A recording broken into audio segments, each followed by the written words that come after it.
Welcome to the Grassroots To Greatness podcast. Here's a topic everyone knows something about: how to deal with difficult players.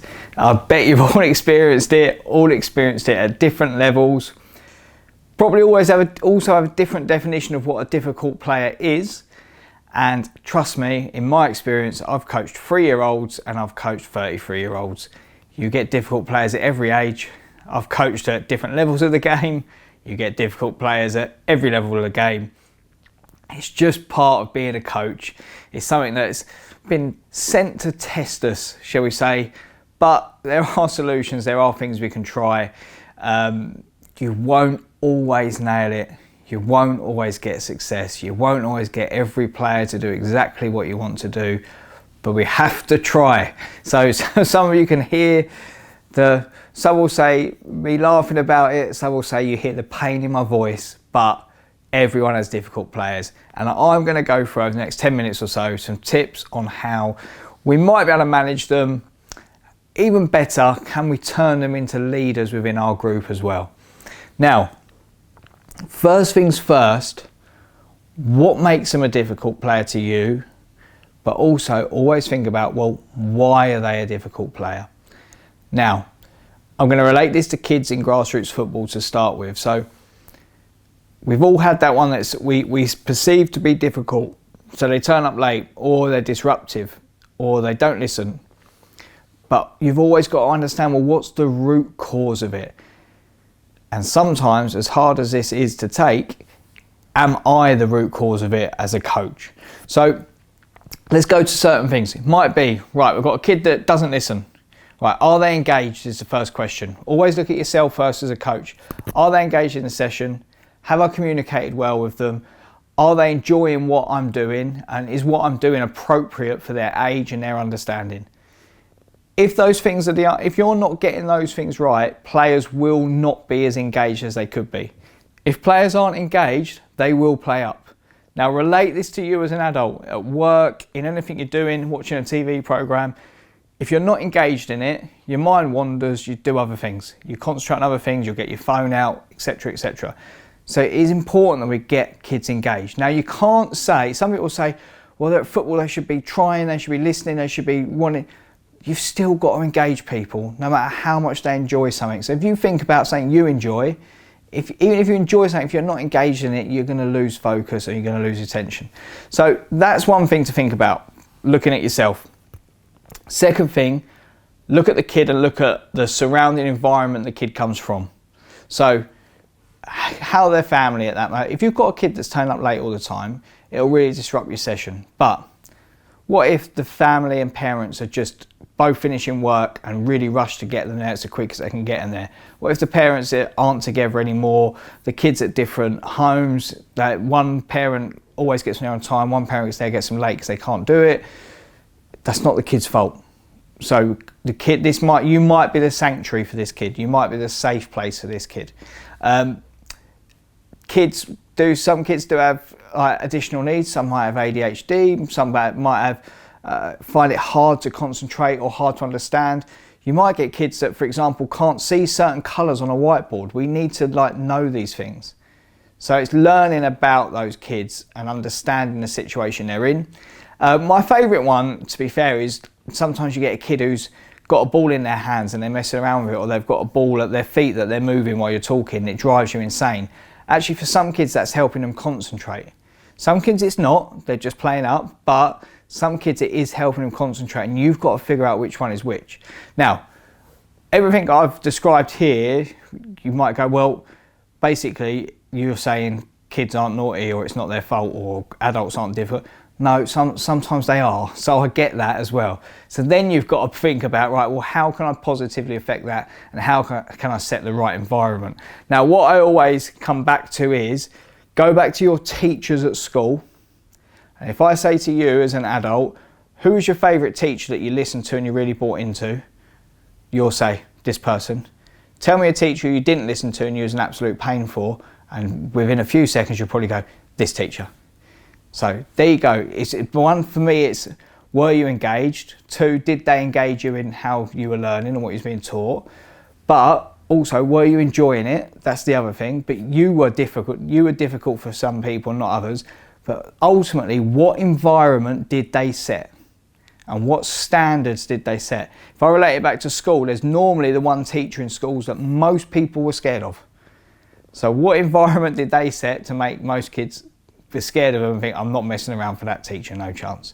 So you set an environment by being consistent. You set rules, you set standards, and then you are consistent with them for all people at all times. Now that is something that will help you maintain the environment that you want. Now, doesn't mean you've got to go out and be like Coach Carter and really strict on people. You don't have to be like that, but whatever you are, you have to be consistent with. So, figure out what's going on with the kid. The other thing that might be, they might be struggling for confidence. So if you've got a player that can't do something, if the challenge level's too high or they're struggling for confidence, they might act out or play up. So that might be another reason. It's actually, if I improve that kid's confidence, I'll get more buy-in, their behaviour will be better, we might get some leadership out of them as well. Now, all of this comes down to, my next point, building relationships. You have to build relationships with your players, whether they're 5 or 25 or 35. You build relationships with players, one, by being consistent, like we've said, but two, learning about them as people. They're not just football players or grassroots football players or semi-professional and professional football players, they are people. You have to learn about them. So have conversations with them that aren't always related to football. If they're older, ask them about what you've been up to. If they've got a family, ask them about family. Find out what's important to them. You might have, so if you're coaching adults, for example, you might have that player that comes in that's ratty or a bit of a pain, a bit irritable that time.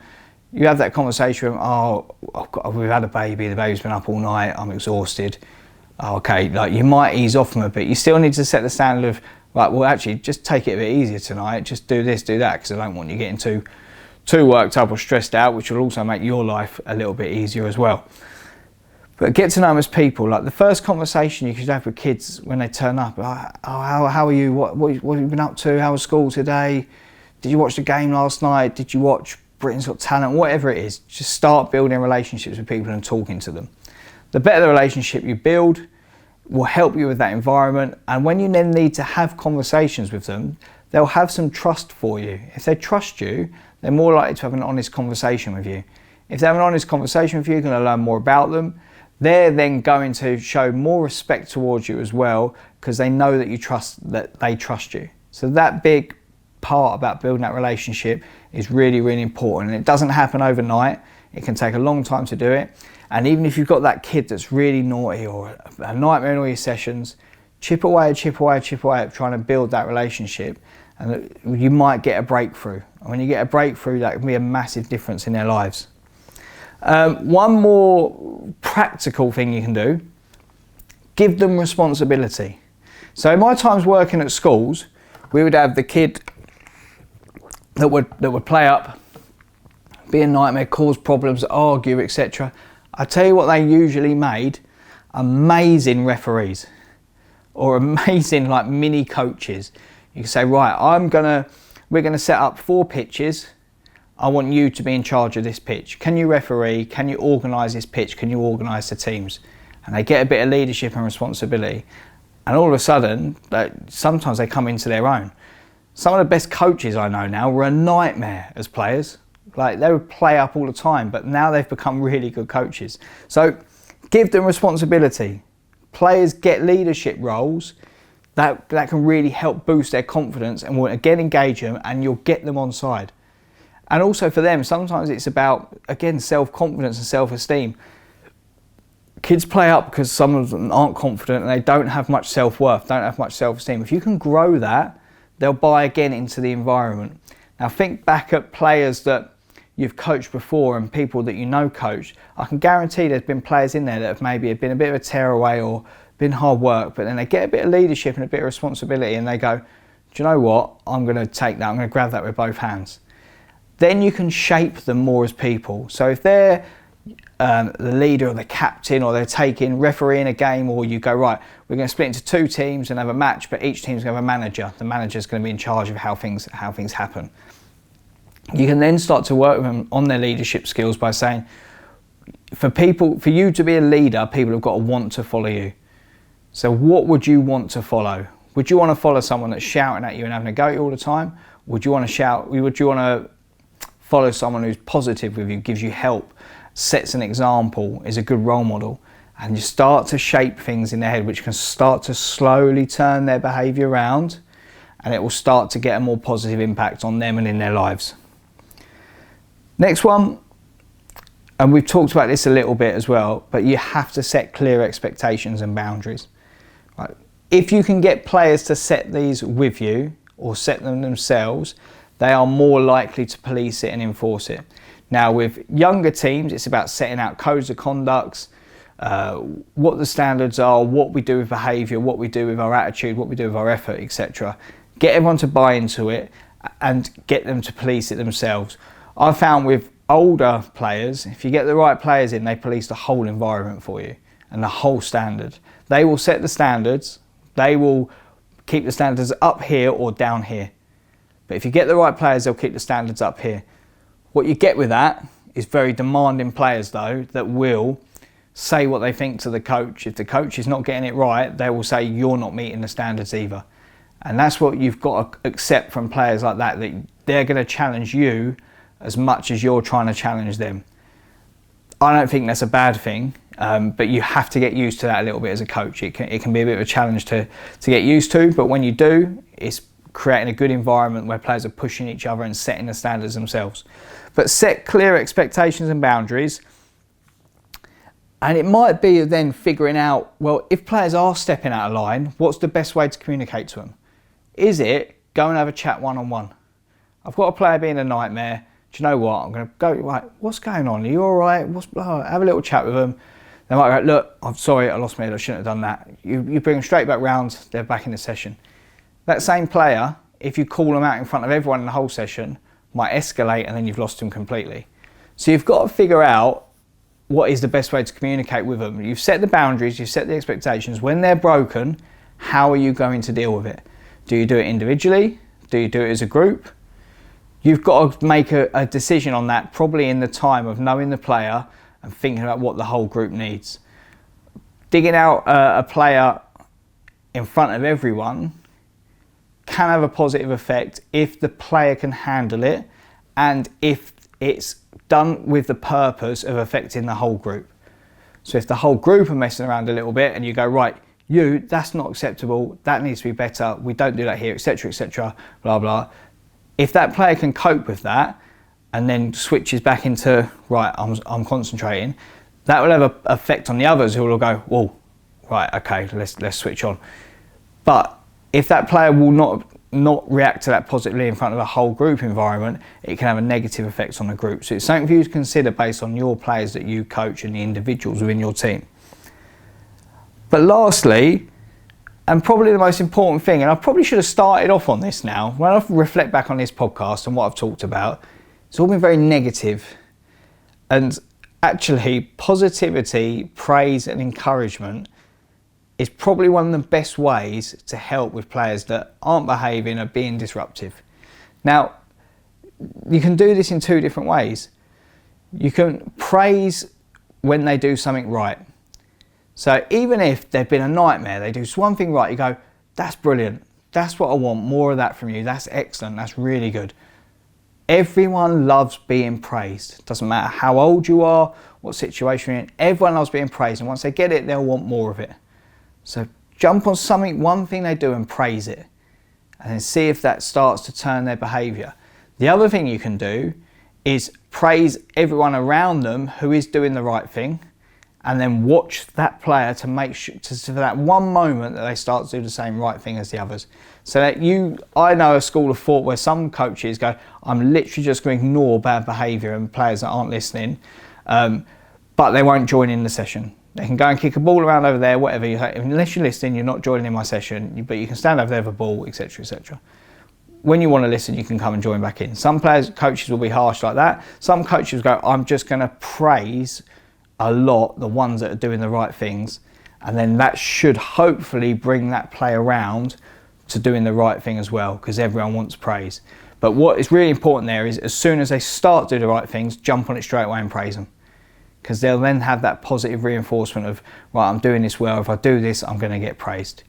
So you're now creating a more positive mindset instead of a negative one. If you focus on positives, hopefully that will start to shape your session. So there's a few bits there about managing difficult players and how we try and turn them into leaders.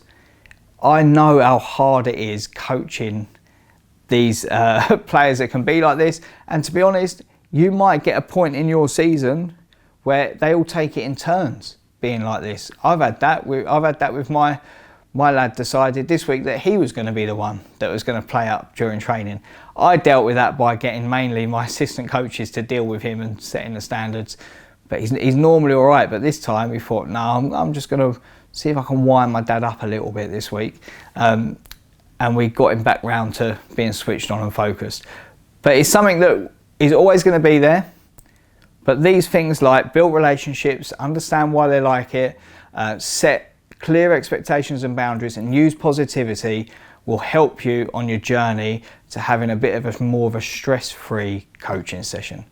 Thanks for listening today, and I'll be back over the next couple of weeks with more tips and advice.